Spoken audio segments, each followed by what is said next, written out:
भारत की संसद के शीतकालीन सत्र में बहुत कुछ हटकर हो रहा है। एक साथ विपक्ष के 90 से ज्यादा सांसदों को निलंबित कर दिया गया और इसके बाद सवाल उठने लगे हैं कि क्या संसद को इरादतन विपक्ष मुक्त कर दिया गया है। लेकिन एक और बहुत ही महत्वपूर्ण बात यह भी है कि इसी शीत सत्र में केंद्र सरकार बहुत ही अहम भारतीय न्याय संहिता, भारतीय नागरिक सुरक्षा संहिता और भारतीय साक्ष्य अधिनियम फिर से पेश कर चुकी है। ये तीनों ही बिल भारत में मौजूदा भारतीय दंड संहिता आईपीसी, दंड प्रक्रिया संहिता सीआरपीसी और भारतीय साक्ष्य अधिनियम एविडेंस एक्ट की जगह लेने वाले हैं। पहले ये बिल अगस्त के महीने में पेश किए गए, लेकिन बाद में इन्हें संसद की स्थायी समिति को रेकमेंड किया भेजा गया और स्थायी समिति ने कुछ परिवर्तन किए हैं। हालांकि अमित शाह कहते हैं कि ये भाषा का ही परिवर्तन था और फिर से इसे सदन की पटल पर रखा जा चुका है। उम्मीद अब ये की जा रही है कि गुरुवार को इन विधेयकों पर बहस होगी और ये भी उम्मीद है कि शुक्रवार को इस पर मतदान भी हो सकता है। इन तीनों बिलों को सत्ता के जो आलोचक हैं, विपक्ष भी असंवैधानिक बता रहा है। यह भी कहा जा रहा है कि नया आपराधिक कानून सत्ता को मजबूत और नागरिकों के अधिकार को कमजोर करने वाले हैं। नमस्कार, आप देख रहे हैं जस हिंदी टीवी। मेरा नाम है नेहा शुक्ला। स्ट्रेट टॉक में आप सभी दर्शकों का बहुत बहुत स्वागत करती हूँ। तो ये जो नए क्रिमिनल लॉ आ रहे हैं, इस पर विवाद क्यों है, इस पर चिंताएं क्यों जताई जा रही है और इसलिए कुछ सवाल हैं जो कि हम चाहते हैं कि हमारे स्ट्रेट टॉक के दर्शकों के सामने जरूर रखे जाएं और इन्हीं सवालों पर समझने की कोशिश करेंगे हमारे आज के विशेषज्ञों से। ये सवाल देख लेते हैं, क्या नए आपराधिक कानून से भारत में न्याय तक की पहुंच नागरिकों के लिए यानी कि एक आम इंसान के लिए भी आसान हो जाएगी, क्योंकि ये चिंता स्वयं भारत के सीजेआई ने जताई है। क्या नए आपराधिक कानून आरोपी को फेयर ट्रायल यानी कि देश में, ऐसे देश में जहां पर 77% अंडर ट्रायल कैदी जेल में बंद है, कोई 6 महीने, कोई 2 साल लगातार सिर्फ और सिर्फ अपनी सुनवाई की बारी का इंतजार करता रह जाता है, उस पर कोई डिफरेंस कर पाएगा? और क्या नए कानून नागरिकों के अधिकारों को संरक्षित करते नजर आते हैं? क्या नए कानून पुलिस को मजबूत बनाता है और नागरिकों के अधिकारों को कमजोर करता है? ये कुछ ऐसी चिंताएं हैं जो कि उठाई जा रही हैं इन तीनों कानूनों को लेकर। तो आइए स्वागत कर लेते हैं हमारे स्ट्रेट टॉक के आज के मेहमानों का। हमारे साथ जुड़ चुके हैं सिद्धार्थ सनवारिया जी हैं, जो कि सोशल और लीगल एक्टिविस्ट हैं। सिद्धार्थ जी, बहुत बहुत स्वागत करती हूँ मैं आपका। हमारे साथ हैं नीलम चौधरी, जो कि पॉलिटिकल एनालिस्ट हैं। नीलम मैम, आपका भी बहुत बहुत स्वागत। और हमारे साथ अश्विनी शाही जी जुड़ चुके हैं, बीजेपी की प्रवक्ता। अश्विनी जी, आपका भी बहुत बहुत अभिनंदन स्ट्रेट टॉक से जुड़ने के लिए। और सबसे पहले तो मैं सिद्धार्थ जी आपसे ही समझना चाहूँगी, ये तीनों जो विधेयक यहाँ पर लाए गए हैं, जो चिंताएं बताई जा रही हैं, खुद एक बहुत देश के वरिष्ठ अधिवक्ता हैं कपिल सिब्बल, उन्होंने इसे असंवैधानिक बताया है। कांग्रेस की तरफ से भी इसे असंवैधानिक बताया जा रहा है और जो 90 दिनों की बात सामने आई है कि 90 दिनों तक तो बिना बेल के ही जो है पुलिस ही रख लेगी नागरिकों को, तो इससे नागरिकों को जो न्याय का अधिकार है, इस पर भी एक बड़ा प्रहार। सिद्धार्थ जी, मैं स्वागत करता हूं इन कानूनी बिल्स का जी। जो नए कानून आ रहे हैं, मैं उनका हृदय से स्वागत कर रहा हूं। उसका कारण है कि ये हमारे कानून है जी। ये लॉर्ड मैकॉले के कानून नहीं रहे। चिंता कानून से नहीं है, चिंता उन लोगों से है जो इन कानूनों का मिसयूज करेंगे, दुरुपयोग करेंगे। आज से 20 वर्ष पूर्व मेरे को कभी उम्मीद नहीं थी कि कोई चीफ मिनिस्टर प्रोसिक्यूट होगा, कोई सांसद प्रोसिक्यूट होगा या उनको सजा मिलेगी, क्योंकि इतने होल्स थे कि हम उम्मीद ही नहीं कर पाते थे कि किसी वीआईपी को कभी सजा होगी। आज जो है कि स्थिति है, ये सब उन वीआईपी की है जिनके घरों के अंदर कोई ना कोई डिस्प्यूट छुपा बैठा। जी। आम नागरिक ना तो आज कानून से सुरक्षित है, ना आगे रहेगा। उसका रीजन मैं आपको बताता हूं कि कानून आम आदमी की पहुंच से बाहर है। यानी ये जो 3 नए विधेयक आएंगे, इसके बाद भी स्थिति वही रहेगी? इसके बाद भी स्थिति ठीक करने का प्रयास बहुत जरूरी है। स्थिति ठीक करने के लिए कानून ला रहे हैं।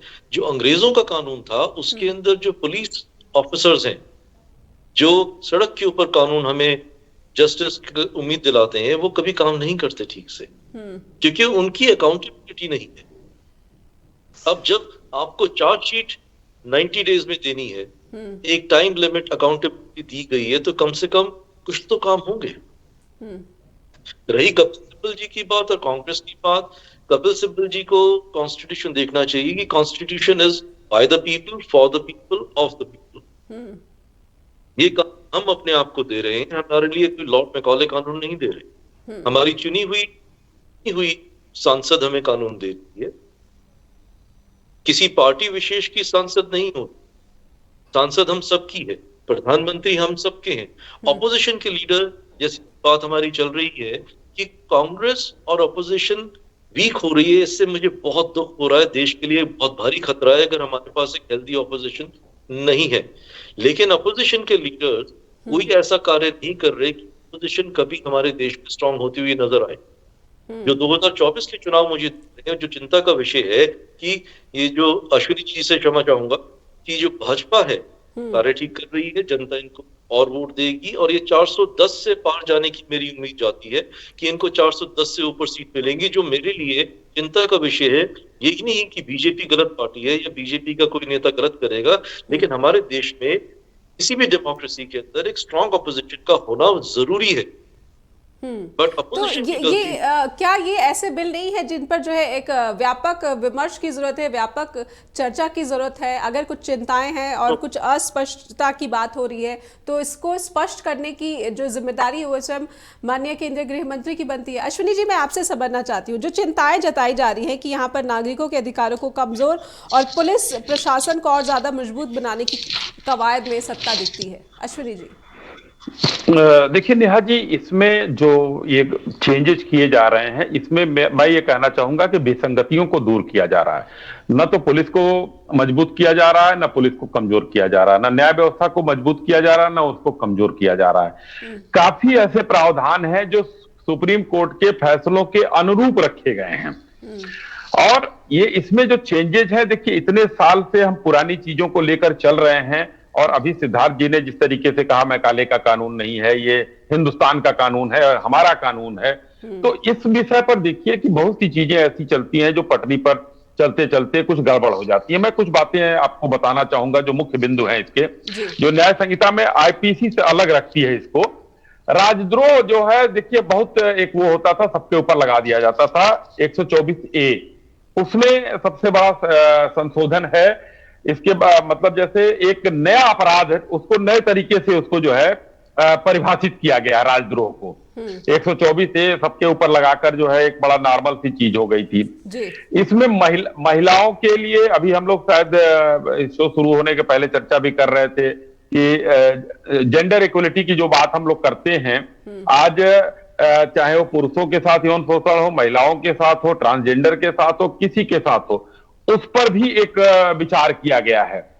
अल्प जैसे होता क्या है कि किसी ने किसी की हत्या कर दी या कोई अपराध कर दिया और उसको कोर्ट में यह साबित कर दिया जाता था कि मानसिक रूप से विक्षिप्त है, वो उसका लाभ, संदेह का लाभ लेकर वो चला जाता था। तो उसके ऊपर भी ध्यान दिया गया है कि मानसिक विक्षिप्तता क्या आपको सजा से बचा पाएगी या नहीं बचा पाएगी, इस पर भी एक विचार किया गया है। कुछ चीजें और हैं जो जैसे इसमें जो है मानसिक विक्षिप्त लोगों पर मुकदमा भी चलाया जा सकता है, ये इसमें शायद लागू होगा, क्योंकि अभी पूरी पिक्चर जब क्लियर होगी, जब इसका फाइनल ड्राफ्ट हम लोगों के सामने होगा, फाइनल चीजें जब अगस्त में जो पेश किया गया था फिर से उसको सुधार किया गया, अब इस पर चर्चा होगी, तो फाइनल ड्राफ्ट हमको लग रहा है कि 1 हफ्ते 10 दिन के अंदर हम लोगों के सामने होगा। कुछ चीजें इसमें और दी गई हैं जो हम लोगों के पास उपलब्ध हैं, उस पर जरूर मैं चर्चा करना चाहता हूं। जैसे विशेष कानून पहले था, खाद्य सुरक्षा का अधिनियम था, 2006 में बनाया गया था, असुरक्षित भोजन और भंडारण के लिए। उसमें आजीवन कारावास और 10 लाख रुपए तक का जुर्माना था, उसको शायद संशोधित किया जा रहा है, 6 महीने तक की कैद और 5,000 रुपए तक का जुर्माना।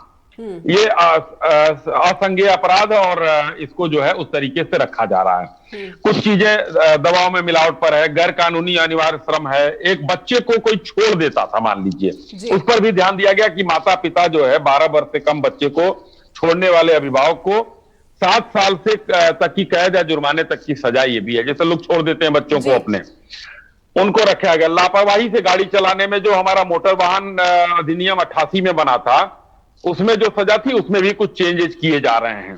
जी उसके बाद जब बेसिक जो महिलाओं के लिए जो आया है उसमें बलात्कार में है, उसके बाद महिला की गरिमा का अपमान करने पर है, महिला का वो निर्वस्त्र करने के इरादे से हमला या आकस्मिक उसमें जुर्माना है, 3 साल से 7 साल तक का कैद भी है। जी तो इस तरीके से अभी बहुत लंबी लिस्ट है नेहा जी। जी बहुत सी चीजें जो अभी कुछ दिन बाद हम लोगों के सामने आएंगी, बिल्कुल। उससे लेकिन ये जो पता चलेगा। 377 का रिकमेंडेशन जो नकार दिया है सरकार ने, इस पर समझो कि हमारे साथ नीलम जी भी जुड़ी हुई हैं। नीलम जी, जब ये कहा जाता है कि आपको 90 दिनों तक जो है बिना बेल के रख लेगी, जेल में बंद रखेगी और उन 90 दिनों का कोई हिसाब ही नहीं दे पाएगी, देना होगा पुलिस को, जब इस तरह के कानून की बात होती है तो ऐसा लग रहा है कि कानून का खौफ ज्यादा यहाँ पर उसको सुनिश्चित करने की कोशिश की जा रही है, ना कि न्याय की बात हो रही है। नेहा, देखिए, नए कानूनों के नाम संस्कृत में रख देने से तो डीकोलोनाइजेशन नहीं हो जाएगा। वो तो तब होगा कि जो नए कानून है वो ज्यादा क्लियर होंगे, ज्यादा एक्सेसिबल होंगे और उनसे जो ज्यादा जल्दी लोगों को न्याय मिलेगा। जी तो जो हमारी जो न्याय प्रणाली है उसमें ऑलरेडी इतने केसेस पेंडिंग रहते हैं, 3 साल के अंदर अंदर कैसे केसेस निपटा दिए जाएंगे। अमित शाह जी ने जो दावा किया है वो प्रैक्टिकलिटी से बहुत परे है। वो तो कहते हैं कि 90% जो है आपके पास जो है रेट का आ जाएगा, जो कि एक खोखले दावे के अलावा और कुछ नहीं नजर आता। तो जहां तक जो नए कानून बने हैं उसमें से अगर हम ये, जैसे अभी आपने पुलिस की ही बात की है, जो 90 डेज तक जो उनका रिमांड हो जाएगा, तो तरह से हम ज्यादा हार्ड स्टेट की तरफ जा रहे हैं, बजाय कि हम जो कहते हैं कि डेमोक्रेसी है, लोगों के पास जो थोड़ी सी राहत होनी चाहिए, वो नहीं है। एक हार्ड स्टेट, पुलिस स्टेट की तरफ पुलिस को इतनी ज्यादा ताकत देना कि आप हथकड़ी लगा के भी आप मुजरिमों को ले जाएंगे, और किस तरह से उनका 90 डेज का है। और इवन जो है पुलिस जो होते थे कि आपने अपना नाम नहीं बता नहीं किया तो उसमें पुलिस जो 24 घंटे तक के लिए रख के उनको छोड़ देती। ये कहा गया है कि जब तक कि वो एक टाइम पीरियड कितना हो वो डिफाइन नहीं किया गया है, और वो जो सिचुएशन है वो कितने देर तक चलेगी, कब तक लोगों को पकड़ा जाएगा, वो भी पोजीशन जो है वो अभी तक क्लियर नहीं है कि until that time has been, that case has been term use, तो कितने दिनों तक वो आप एक आम छोटे जो आदमी है जिसने अपना नाम नहीं बताया या डायरेक्शंस फॉलो नहीं की, जो प्रिवेंटिव डिटेंशंस के केसेस होते हैं, तो वो भी जो मामला है बहुत ही अनक्लियर है, उसमें कोई क्लैरिटी नहीं है। तो पुलिस की जिस प्रकार से बढ़ी है तो उससे तो ये लगता है कि हम एक बड़े हार्ड स्टेट की तरफ नेचुरली थोड़ी सी पावर। आप एक और चीज देखें, पहले जो हथकड़ी वाला एक मामला था सबके लिए रखी गई थी, लेकिन अब जो रिवीजन हुआ है ब्रिस्लाल जो सेलेक्ट कमेटी है, उन्होंने उसमें कहा है कि जो इकोनॉमिक ऑफिसर्स हैं जी उनको हथकड़ी लगाई जाएगी। तो मेरे ख्याल में जो नीरव मोदी को हथकड़ी नहीं लगेगी तो उनका प्रोविजन हटा दिया गया। तो एक और चीज जो है कि जो हम बात करते हैं कि बड़े शौक से ये कहा जा रहा है कि जो सेडिशन का एक्ट 124B वो हटा दिया गया है, लेकिन हटाया नहीं गया है, उसकी डेफिनेशन बदल दी गई है, सब जो टाइटल है उसको बदल दिया गया है। तो वेस्ट स्टेट के अगेंस्ट तो कोई प्रोटेस्ट कर ही नहीं रहा था, तो अब जो है उसकी जगह पे आप अगर सरकार के अगेंस्ट कोई प्रोटेस्ट करते हैं तो वो एक बड़ा एक सख्त कानून हो जाएगा। जैसे 3 कृषि कानूनों के अगेंस्ट जो करीबन 1.5 साल तक हमारा किसानों ने प्रोटेस्ट किया या किसी पॉलिसी के अगेंस्ट आप सड़क पर आ जाते हैं तो आप इस लॉ के अंदर आ जाते हैं। यानी कि आप अंडर टेररिज्म उसके उस तरह की धाराओं का आपको सामना करना पड़ेगा। आप गवर्नमेंट की पॉलिसीज के अगेंस्ट प्रोटेस्ट नहीं कर सकते। तो जो मैंने जो कहा ना, ये शब्द को हटा दिया गया है, लेकिन उसकी डेफिनेशन में कई और चीजें जो है वो मेंशन की गई हैं, जिसमें कि सेसेशन है, रिबेलियन है और एक सबवर्सिव एक्टिविटीज जिसमें कि बताया ना गया हो, पैसा वगैरह दिया गया हो या सेपरेटिस्ट एक्टिविटीज में जिसको ऐड किया है। तो ये जो चीजें हैं आप बड़ा सोच समझ के सरकार के खिलाफ सड़क पर उतरना पड़ेगा, तो उसके लिए बड़ी सख्त सजाएं प्रस्तावित कर दी गई है। तो उसको भी थोड़ा सा आप कह सकते हैं अंडर द कारपेट छुपाकर उसको दबाने की गई है, तो प्रोटेस्ट करना भी इतना आसान नहीं रहेगा गवर्नमेंट की पॉलिसीज के अगेंस्ट। जी। तो सिलेक्शन खत्म नहीं हुआ है, उसकी जो सख्ती है उसको ज्यादा कर दिया गया है, ज्यादा मजबूत कर दिया गया है। तो इसलिए जो मैं कह रही हूँ कि ना हम एक हार्ड स्टेट की तरफ जा रहे हैं।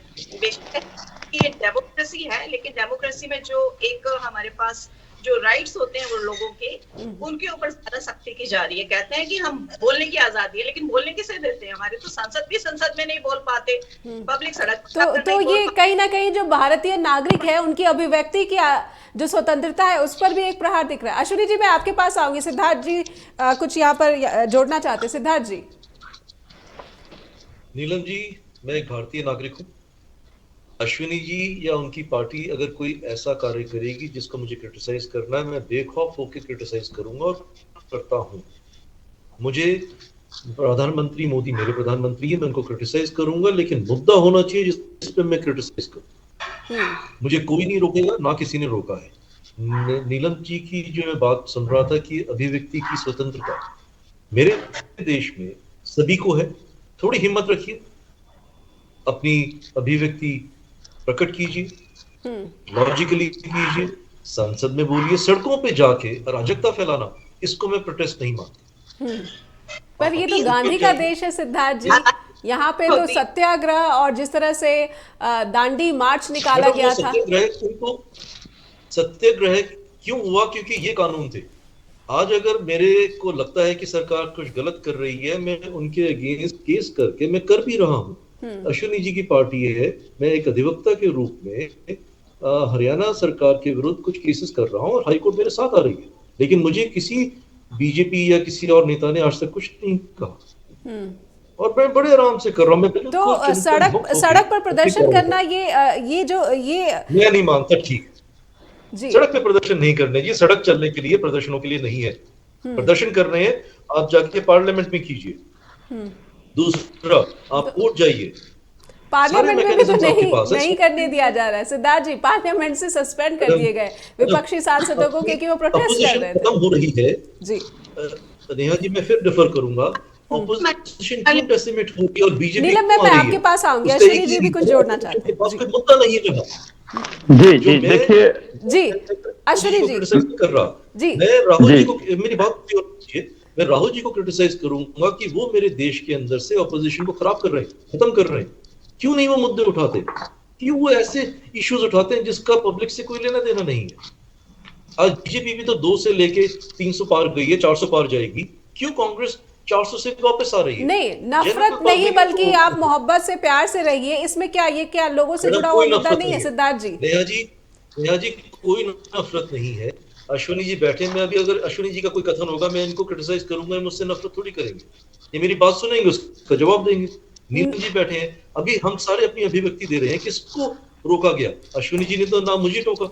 मैं तो इनको बोल रहा हूँ कि इनकी जो रणनीति चल रही है जिससे 400 पार 10 के पार जाएंगे, वो मेरे लिए चिंतन का विषय है। अश्विनी जी ने तो मुझे नहीं रोका जी। मैंने अपनी चिंतन सबसे पहले वाक्य में इनको प्रकट की थी। लेकिन सिद्धार्थ जी, जब भ्रष्टाचार के ही मामलों को देख लीजिए, भ्रष्टाचार के मामले तो दोनों पक्षों के नेताओं में हैं, चाहे वो बीजेपी से जुड़े हुए हैं, चाहे बीजेपी समर्थित दलों से जुड़े हुए हैं, लेकिन उन नेताओं पर कोई कार्रवाई नहीं दिखती है। लेकिन जो मौजूदा सरकार के खिलाफ आवाज उठाते हैं उसके खिलाफ सख्त कार्रवाई हो रही है। अश्विनी जी क्या जवाब देना चाहेंगे? क्या ये जो कानून है, इस तरह का जो नफरती माहौल है, इसको और ज्यादा मजबूत बनाते दिख रहे हैं? नेहा जी, इतनी सार्थक चर्चा हो रही है जी। मैं इसमें अपनी बात ये जोड़ना चाहूंगा कि हिंदुस्तान में एक संविधान है, देश संविधान से चलता है। उस संविधान में ये वर्णित है कि एक आर्टिकल है जिसमें अभिव्यक्ति की आजादी है, जिसके नीलम जी ने कहा अभिव्यक्ति की आजादी। नीलम जी, मैं बड़े विनम्रता से कहना चाहता हूं कि अभिव्यक्ति की आजादी वर्णित है, अभिव्यक्ति की स्वच्छंदता नहीं वर्णित है उसमें। और आज जो अभिव्यक्ति की आजादी के आड़ में अभिव्यक्ति की स्वच्छंदता की जाती है, जिस तरीके से सिद्धार्थ जी ने कहा नेहा जी कि सड़कों पर प्रोटेस्ट नहीं होना चाहिए, नीलम जी ने किसान आंदोलन का उदाहरण दिया, मैं वही कहता हूं। देखिए, इस देश में हम लोग 140 करोड़ लोग हैं।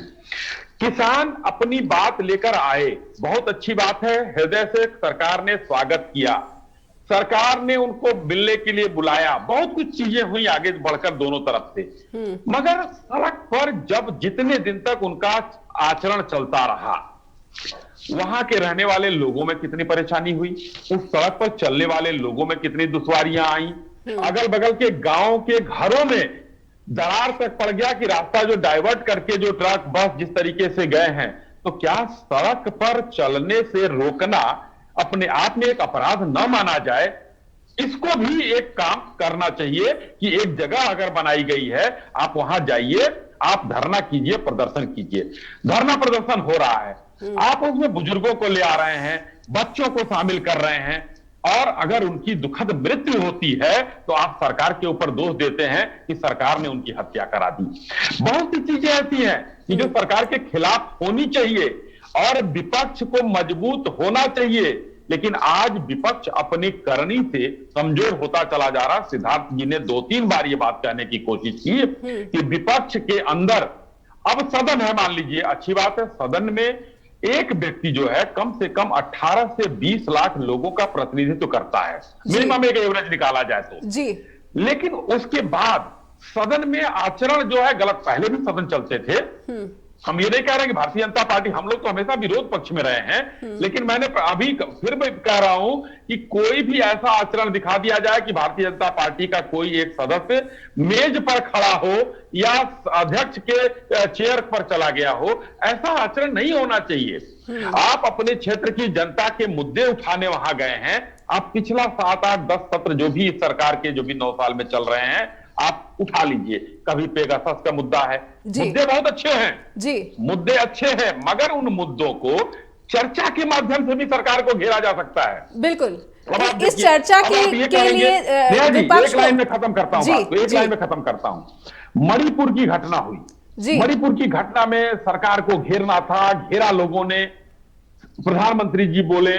जब प्रधानमंत्री जी सदन में आते हैं तो भाई वो आपके हिसाब से नहीं बोलेंगे कि आते ही वो चालू हो जाए कि मणिपुर के भाइयों बहनों ये करेंगे वो करेंगे। उन्होंने अपनी बात कही, उसके बाद जब वो मणिपुर पर बोलना शुरू किए तो विरोधी दल के लोगों ने वॉकआउट करने का काम किया।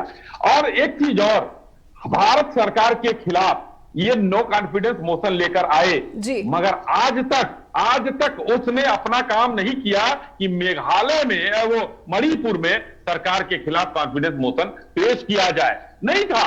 नीलम मैम, हमारे जो दोनों पैनलिस्ट हैं वो आपकी बात से जो है सहमत नहीं है, और वो कह रहे हैं कि सबसे पहले जो प्रदर्शन है, इस तरह के प्रदर्शन को जो है गंभीरता से लिया जाना चाहिए, उनके खिलाफ सख्त एक्शन करने की जरूरत है। लेकिन नीलम मैम, मैं देख रही थी कि जहां पर विचारों का आदान प्रदान ना हो या फिर एक विरोधाभासी विचारों पर जो है व्यापक चर्चा ना हो, तो वहां पर संकुचित, थोड़ा सा मुझे लगता है संकीर्ण भी इस तरह की विचारधारा को भी जो है थोड़ी सी स्पेस मिलने लगती है।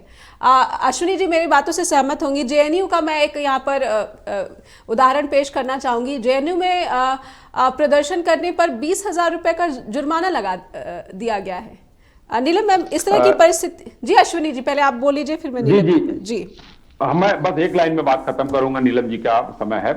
देखिए जेएनयू का जो लगाया गया, जेएनयू में आप देखिए अभी से नहीं, अफजल गुरु के समय से किस तरीके से हिंदुस्तान में फिर वही बात आती है, अभिव्यक्ति की आजादी के आड़ में किस तरीके से देश विरोधी नारे लगाए जाते हैं। हम लोग ये नहीं कह रहे हैं कि जीवन भर भारतीय जनता पार्टी ही सत्ता में रहेगी, मगर एक विरोध का एक तरीका होता है। पहले भी छात्र संघ हुआ करते थे, छात्र नेता हुआ करते थे, और उन लोगों ने आंदोलन किए हैं। और ये नीतीश कुमार जी हो, लालू प्रसाद यादव जी हो, ये लोग छात्र नेता से ही आज देश के नेता बने हैं। लेकिन इस तरीके की कटुता की राजनीति नहीं की गई है, और उस कटुता की राजनीति के पीछे राहुल गांधी जी जैसे नेता वहां पहुंचकर उसका समर्थन करने लगते हो, ये उनको और आगे बढ़ाता है। इसलिए इन सब चीजों को अंकुश लगाना धीरे धीरे धीरे धीरे बहुत जरूरी था, और जो किया जा रहा है। जी नीलम मैम, आप कैसे जवाब देना चाहेंगी?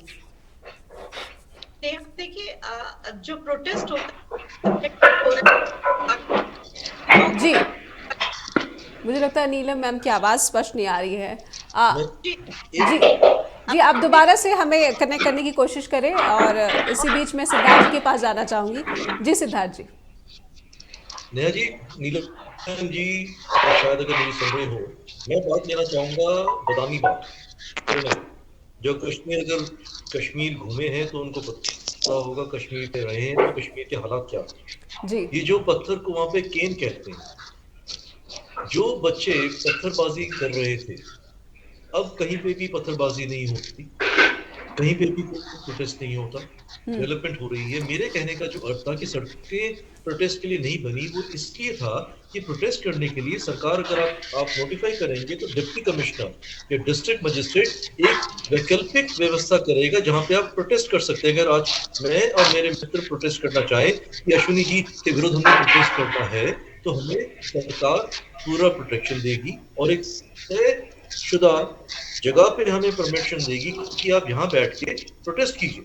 मीडिया आप हैं, आप आइए, हमें कवर कीजिए, लेकिन सड़कों के ऊपर पब्लिक को तंग करना, ये मैं अभिव्यक्ति की स्वतंत्रता नहीं है जी।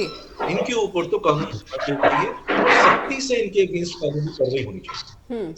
सरकार किसी पार्टी की हो, इससे हमें कोई कंसर्न नहीं। बिल्कुल सरकारें आई, वाजपेयी जी का सरकारें बदलेंगी भी और फिर रहेंगी, देश ही रहेगा। जी। इन कानूनों के आने के बाद देश में न्याय जो है वो कितना सुनिश्चित हो पाएगा? नीलम मैम, क्या आपको लगता है कि जो अंडर ट्रायल कैदी है उनकी जो संख्या है देश में, 77% जो जेलों में बंद है कैदी, वो अंडर ट्रायल है, उनको न्याय तक पहुंच जो है वो बहुत मुश्किल होती है और लंबा वक्त जो है उनके जीवन का यूं ही बर्बाद हो जाता है और उसकी जवाबदेही तो इसी न्याय व्यवस्था की बनती है। क्या ये कानून उस चीज को, उस अंडर ट्रायल कैदी को न्याय दे पाएगा? देखिए, जो एक स्पीडी ट्रायल की बात की गई है और हमारे यहाँ लीगल सिस्टम जो है बहुत कॉस्टली है, बहुत महंगा है। एक गरीब आदमी के लिए जो छोटे मोटे केसेस में पकड़े जाते हैं तो उनके लिए न्याय की डिमांड रखना जो बहुत मुश्किल हो जाता है, तो इसीलिए वो अंडर ट्रायल केसेस जो है ऐसे ही पड़े रहते हैं, कोई इन पर ध्यान नहीं देता है, ना ही उन्हें रिलीज किया जाता है। तो एक जो डिफरेंस है एक अमीर और गरीब में, तो वो हमारा जुडिशियल सिस्टम, ये वाले नए वाले कानून भी उसको किसी भी तरीके से हल नहीं कर रहे हैं। एक जो इसमें हमारे पास कम्युनिटी सर्विस का जो एक प्रोविजन रखा गया है, अगर हम देखा जाए तो उससे अगर केसेस का डिसीजन जल्दी हो जाए तो शायद उन्हें हम छोटी मोटी सजा कम्युनिटी सर्विस का वो एक हल अच्छा है, वो ऐड किया जाना चाहिए था। लेकिन उससे अंडर ट्रायल कम कैसे होंगे? वो तो तभी होंगे ना जब डिसीजन होगा। डिसीजन ही बहुत ज्यादा पेंडिंग पड़ा रहता है, पहली बात तो ये। दूसरा, कम्युनिटी सर्विस को भी अभी कोई डिफाइन नहीं किया गया है। जो मैं एक इशू जो बात कर रही थी कि जो प्रोटेस्ट करने का तरीका है, एक होता है तोड़फोड़ करना। तोड़फोड़ तो कोई भी इसको इजाजत नहीं देता, लेकिन आप अपने मुद्दों को किस तरह से उठाएंगे? जो रेसलर महिलाएं थी जो पार्लियामेंट की तरफ गई थी, वो कितना बड़ा मुद्दा था महिला सुरक्षा का। उस तरह के केसेस क्या रिपीट नहीं होंगे? उस पर अभी भी हमारे जो क्रिमिनल्स एमपीज हैं वो अभी भी बैठे हुए हैं संसद के अंदर। और जो आप देखें बिल्किस बानो के केस में उनको रिहा कर दिया गया और बाद में उनको किस तरह से गारमेंट्स वगैरह, वो गार्लैंड्स को पहनाई गई, मालाएं पहनाई गई। तो ये एक जो ड्यू प्रोसेस की हम बात करते हैं लीगल सिस्टम की, तो उसमें आप किस तरीके से आप उनको एक जो है ना एक भरोसा दिला पाएंगे कि इस बार कुछ नया होगा? जो आपकी पॉलिटिकल इंटेंशन है किसी भी कानून को लागू करने की, वो तो वही रहेगी, सरकार तो वही की वही है।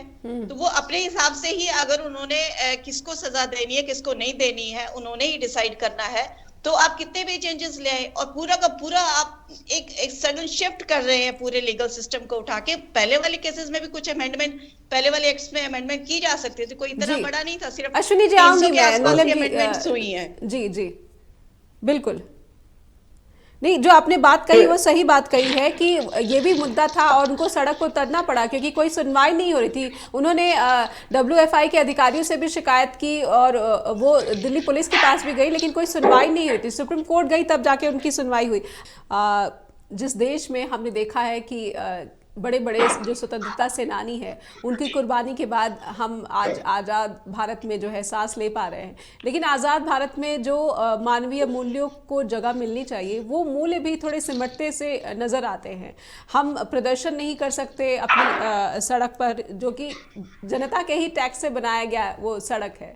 अश्विनी जी। नेहा जी, देखिए, आपने कहा कि आज़ादी के बाद से हम जो है काफी बदलाव आ गए, मानवीय मूल्यों की जो है क्षति हो रही है।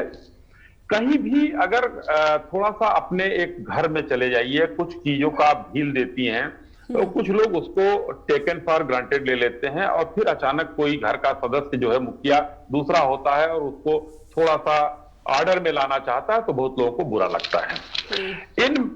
इस बिल में जो प्रमुख मुद्दे लिए गए हैं मेरे हिसाब से शरीर के खिलाफ अपराध, महिलाओं के खिलाफ यौन शोषण, देशद्रोह, आतंकवाद, संगठित अपराध और मॉब लिंचिंग, ये 6 मुद्दे जो है ये विशेष तरीके से लिए गए और भी हैं इसमें, मगर इन मुद्दों पर हम लोग ये इसमें ज्यादा चर्चा की गई है। उसी से मिलता जुलता देखिए अभी प्रदर्शन की बात आई और नीलम जी की बात का जिसका मैं जवाब देना चाहता था। नीलम जी देखिए, प्रदर्शन करना सबका अधिकार है, लोकतांत्रिक देश है। एक प्रदर्शन मैं आपको 2 का उदाहरण देकर समझाता हूं।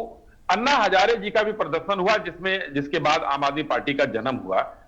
वो रामलीला मैदान में जो प्रदर्शन चला, देखिए किस तरीके से वहां पर राष्ट्रगान गाया जा रहा था, क्या किया जा रहा था। कहीं कोई ना हल्ला हुआ, हंगामा हुआ, ना टायर जलाया गया, ना कुछ हुआ। लेकिन अभी दूसरा जो प्रदर्शन हुआ अभी किसानों का, सरकार के ऊपर बड़े आरोप लगे, हम लोग सब बर्दाश्त कर रहे हैं, लेकिन हमने कुछ नहीं किया। उन्हीं लोगों में मोदी मर जाए, देश के प्रधानमंत्री को मर जाए के नारे लगाए, कांग्रेस के लोगों ने आतंकवादी तक कहा, बिट्टू जी ने कहा। तो इन सब चीजों को झेलते हुए प्रदर्शन कितना उग्र हो गया। वो किसानों का आंदोलन था और प्रधानमंत्री को खुद माफी मांगनी पड़ी थी। प्रधानमंत्री को माफी मांगनी पड़ी थी कि मुझे शायद समझाने में हम असफल रहे। जी नया जी, देखिए प्रधानमंत्री जी क्या देश में 140 करोड़ लोगों की बात करते हैं और कोई हमारा देशवासी जो हमारे परिवार का सदस्य है ले आकर बूढ़े बुजुर्गों की हत्या कराए वहां। ये सिर्फ आरोप है, यही तो समस्या है। आरोप लगा के ही जो है दंड दिया जाता है। अभी जो पूरा हो जाने दीजिए, बात को पूरा हो जाने दीजिए कृपया जी। आप खत्म कीजिए संक्षेप में, फिर सिद्धार्थ जी के पास जाएंगे। जी नहीं, मैं खत्म कर रहा हूं, मैं उस पर आ रहा हूं। थोड़ा सा अगर बीच में आप बोल दे रहे फ्लो टूट जा रहा है जी। तो जब कोई भी इस कदर घटनाएं हो रही हैं तो घर के मुखिया जो माननीय प्रधानमंत्री जी हैं उन्होंने बेहतर समझा। उन्होंने कहा कि हम कुछ लोगों को समझाने में असफल रहे, इसलिए इस कानून को अभी तत्काल प्रभाव से वापस लिया जाता है। उन्होंने समाप्त नहीं किया है और आज उसके परिणाम देखने को मिल रहे हैं कि कहां दिक्कत नहीं हुई। नोटबंदी जिस तरीके से कहा गया घातक थी, नोटबंदी के परिणाम देखिए। आज यूपीआई में आप पूरे वर्ल्ड में नंबर 1 पे हैं। यूपीआई हो, भीम ऐप हो, चाहे कुछ भी हो, आप आगे बढ़ रही हैं, आप पीछे नहीं हट रही हैं। ये देश के जी सिद्धार्थ जी के पास जाते हैं। सिद्धार्थ जी के पास जाते हैं। सिद्धार्थ जी, जो नया आपराधिक कानून है, जो सत्ता का शासन है, इसमें क्या बदलाव लाएगा? अगर सत्ता का ध्येय ही है कि जो विरोधी है, जो विपक्षी है, उसको ही जो है, जैसे हम भ्रष्टाचार के ही मामले को देख लीजिए। भ्रष्टाचार के मामलों में 90 से ज्यादा फीसदी मामलों में सिर्फ और सिर्फ विपक्ष के नेता के खिलाफ एक्शन लिया जा रहा है, लेकिन वही अजीत पवार जब सत्ता में आ जाते हैं तो उनके खिलाफ फाइल कहाँ जाती है पता ही नहीं चलता। सिद्धार्थ जी, ये जो है वर्तमान स्थिति है और अब ये भ्रष्टाचार जो है आतंकी गतिविधि भी माना जाएगा। नेहा जी, मैं 2 चीजें करना चाहूंगा जी। प्रधानमंत्री किसी पार्टी के नहीं होंगे। जब आपने प्रश्न अश्विनी जी से किया तो इसका मैं पूर्ण जोर से खंडन करता हूं कि आपने अश्विनी जी से क्यों पूछा। आपने नीलम जी और मुझसे क्यों नहीं पूछा कि हमारे प्रधानमंत्री ने किसानों के प्रति क्या बोला। अश्विनी जी एक पॉलिटिकल पार्टी के प्रवक्ता हैं, वो राष्ट्रीय प्रवक्ता नहीं है। राष्ट्र के लिए मैं, अश्विनी जी और नीलम जी प्रवक्ता है। तो जब तक ये मानसिकता नहीं बदलेगी कि प्रधानमंत्री किसी पार्टी के हैं, तब तक हम एक राष्ट्र का निर्माण नहीं कर सकते। अब बात आई कि बीजेपी के अंदर क्यों लोग अरेस्ट नहीं हो रहे। मैडम, इसमें 2 प्रॉन्ग में कहूंगा। बीजेपी में भी हो सकता है कि कुछ काली भेड़े हों, लेकिन ऑपोजिशन आज तक हमारे प्रधानमंत्री के ऊपर 2014 के पश्चात कोई स्कैम का आरोप सिद्ध नहीं कर पाया। नहीं, बहुत बड़े बड़े मामले हैं सिद्धार्थ जी। अदानी पर मामला है कि वो मलेशिया से कोयला खरीदते हैं, भारत उसको 2 3 दाम पर बेचते हैं। जो देश के नागरिक है वो महंगी बिजली खरीदने पर मजबूर हो जाते हैं और कोई जांच नहीं होती है। कहाँ है वो एजेंसियां जो स्वतः संज्ञान ले लेती हैं? सिद्धार्थ जी, नेहा जी, उसी में रहा हूं। मेरे पिताजी के अच्छे मित्र हैं सुब्रमण्यम स्वामी, निजामुद्दीन में रहते हैं जी। आप थोड़ा संक्षेप में करें, नीलम जी से भी एक कंक्लूडिंग रिमार्क्स जी। सुब्रमण्यम जी ने 2 कद्दावर नेताओं को नेशनल हेरल्ड केस के आरोपी बना के कोर्ट के समक्ष खड़ा कर दिया जी। क्या ऑपोजिशन मेरे को दीजिए, मैं केस करने को तैयार हूं, प्रो बोनो पब्लिको। मैं अश्विनी जी के खिलाफ और जो भी इनकी पार्टी के नेता होंगे उनके खिलाफ लाऊंगा। मुझे साक्ष्य दीजिए, मैं सुब्रमण्यम स्वामी जी से सलाह लेके हम करेंगे, लेकिन कुछ तो लाए। हवा के अंदर एलिगेशंस, जिससे बीजेपी के वोट्स बढ़ रहे हैं, ऑपोजिशन डेसिमेट हो रही है, मेरे देश में खतरा बढ़ रहा है। अगर ऑपोजिशन वीक हो जाएगी तो डिक्टेटरशिप होने का खतरा है। हम तो अश्विनी जी को रोकना चाह रहे हैं कि 410 के ऊपर ना जाएं। जी जी बिल्कुल, तो ये खतरा विपक्ष हम का सबको मजबूत होना मिलके बहुत जरूरी है किसी भी निपटना है। लोकतांत्रिक देश के बीजेपी लिए। कोई खराब पार्टी नहीं है, लेकिन हाँ, बीजेपी को देखना होगा कि ईडी सिर्फ ऑपोजिशन के ऊपर कर रही है, ये एक आम धारणा बन रही है। इस आम धारणा को जी इनको ध्वस्त करना होगा। देखते हैं कि बीजेपी के जो कुछ नाम है उनके खिलाफ क्या एक्शन होता है, या फिर नीलम जी कंक्लूडिंग रिमार्क्स एक लाइन में, क्योंकि समय समाप्त हो गया। जी आप नाम दीजिए, हम अभी शुरू करेंगे इनके, अश्विनी जी से भी प्रश्न करेंगे। जी नाम दीजिए। जी नेहा, आज जब किसी को न्याय नहीं मिलेगा तो वो कहाँ जाएगा, इस सवाल का जवाब अभी तक नहीं मिला है। दूसरा, अभी हमें ये नहीं पता कि ये जो नए क्रिमिनल लॉज अभी आ जाएंगे इनएक्ट, क्योंकि सांसद तो राज्यसभा से निकाल दिए जा चुके हैं कितने सारे, तो शायद राज्यसभा से भी पास हो जाएगा और एक्ट भी बन जाएगा। तो जो ऑन गोइंग केसेस हैं, क्रिमिनल केसेस है, उन पर एविडेंस एक्ट किस तरह से काम करेगा, उन पर किस तरह से परिणाम होंगे, वो भी हमें नहीं पता। फिर एकदम से ये जो सडन रप्चर है जो प्रेजेंट सिस्टम और एक और मुझे याद आ गया, इसे जोड़ देती हूँ कि अदालती कार्रवाई को प्रकाशित नहीं किया जाएगा अदालत के अनुमति के बिना। इस तरह के जब प्रावधान आ जाएंगे तो कैसे होगा अश्विनी जी? अब तो लाइव टेलीकास्ट की बात हो रही है, सुप्रीम कोर्ट कहता है कि जो कार्यवाही है वो लाइव टेलीकास्ट होगी, लोगों तक पहुंचेगी, हो रही है, लेकिन हो रही है नेहा जी, हो रही है जी, लाइव टेलीकास्ट हो रहा है। ट्रांसपेरेंसी कहाँ रह जाती है? जी बहुत बहुत धन्यवाद करना चाहूंगी क्योंकि समय समाप्त हो गया। नीलम मैम, बहुत बहुत आभार आपका, और अश्विनी जी आपका भी, और सिद्धार्थ जी आपका भी कि आपने वक्त निकाला, स्ट्रेट टॉक के साथ जुड़े। और अब दर्शकों से अनुरोध करती हूँ कि info@justbroadcasting.com और neha@justbroadcasting.com पर आप हम तक अपना शिकायत या फिर सुझाव दोनों पहुंचाते रहिए। फिर होगी मुलाकात, अपना ख्याल रखिए, नमस्कार।